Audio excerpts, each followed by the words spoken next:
Hello students, आज हम इस वीडियो में एक और इंटीग्रेटेड एक्सरसाइज करते हैं. This is for CBSE board students.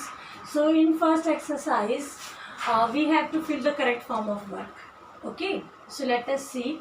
Mother dash food now.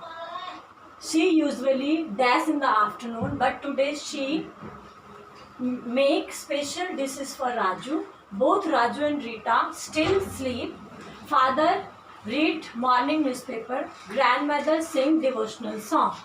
So अब हमें इस पैसेज के हिसाब से करेक्ट वर्ब भरनी है जो हमें गिवन है ब्रैकेट में. देखिए, मदर, ये जो नाउ वर्ड है ये हमें बता रहा है that in sentence we have to use present continuous. Mother is preparing.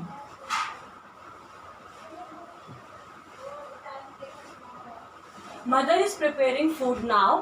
C usually, ये यूजली वर्ड हमें बता रहा है कि ये उसकी हैबिट है. नॉर्मली वो इस काम को आफ्टरनून को करती है. सो यूजली हमें बता रहा है कि हमें कुक की कौन सी फॉर्म भरनी है, cooks. She usually cooks in the afternoon, but today she, लेकिन आज, ये टुडे वर्ड हमें बता रहा है कि हमें प्रेजेंट कंटिन्यूस भरना है. But today she is making, but today she is making special dishes for Raju. आज वो राजू के लिए स्पेशल डिश बना रही है. बोथ राजू एंड रीटा, ये still, this word still tells us that we have to use present continuous.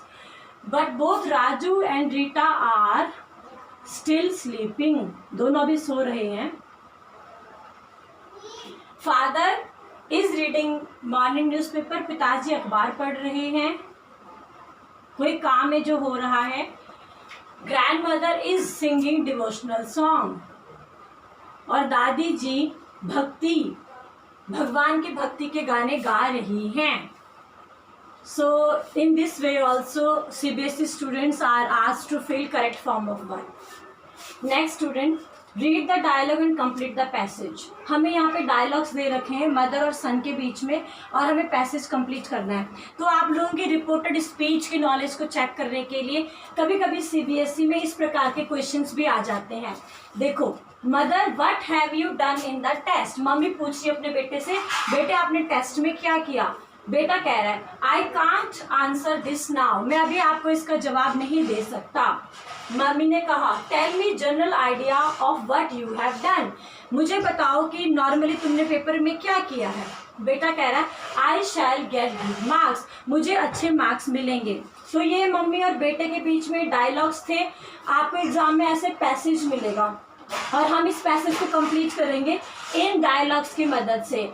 यहाँ पर आप लोगों की रिपोर्टेड स्पीच की नॉलेज को चेक किया जाता है. चलिए let us see. Mother asked her son what he had done in the test.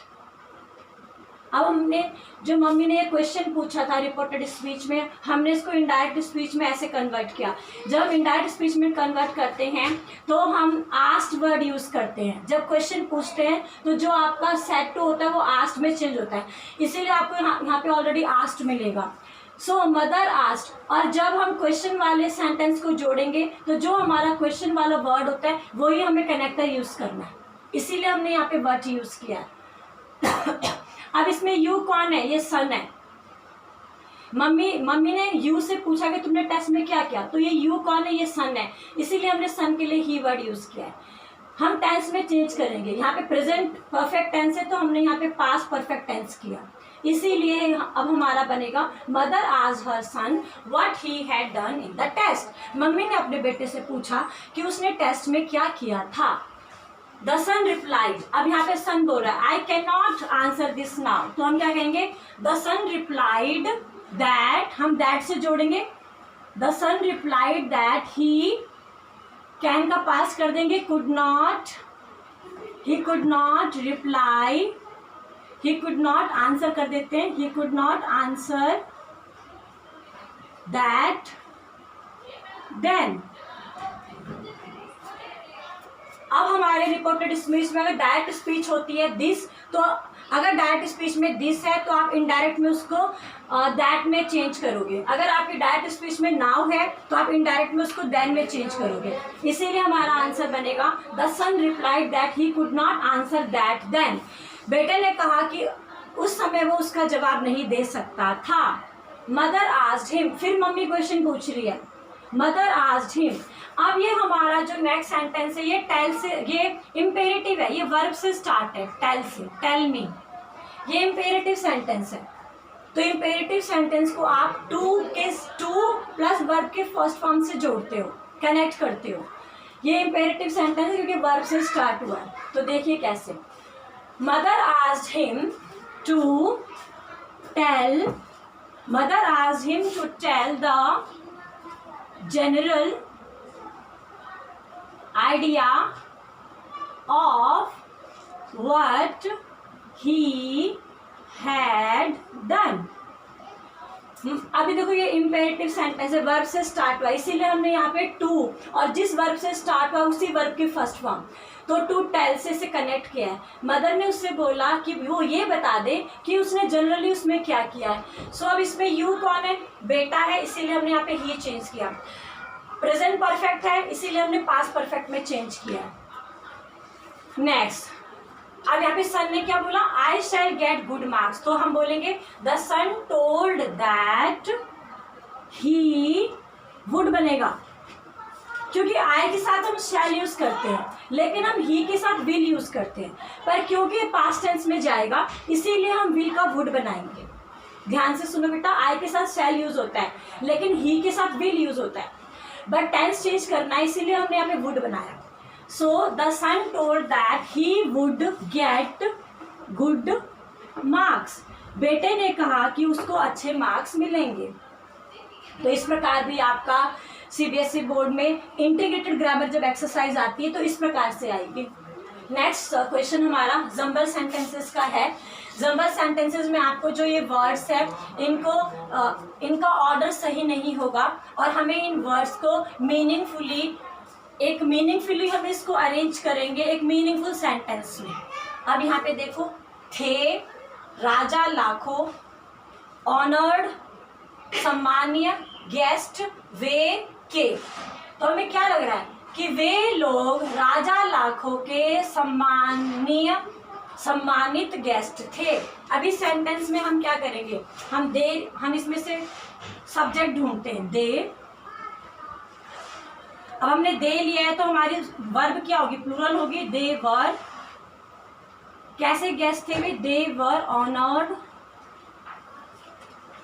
Guests, they were the honoured guests of king लाखों। वे राजा लाखों के ऑनर्ड गेस्ट थे। तो यहाँ पे जो हमारे वर्ड्स होते हैं ये गलत तरीके से अरेंज होते हैं, हमें इसको मीनिंगफुली अरेंज करना होता है एक मीनिंगफुल सेंटेंस में। नेक्स्ट देखो, फ्लैमिंगोज, उसने हंटिंग बैन कर दी थी। फ्लैमिंगोज की उसने हंटिंग बैन कर चुकी थे, क्योंकि हैड का मतलब होता है कर चुका था। अब हम इसको मीनिंगफुली अरेंज करते हैं, ही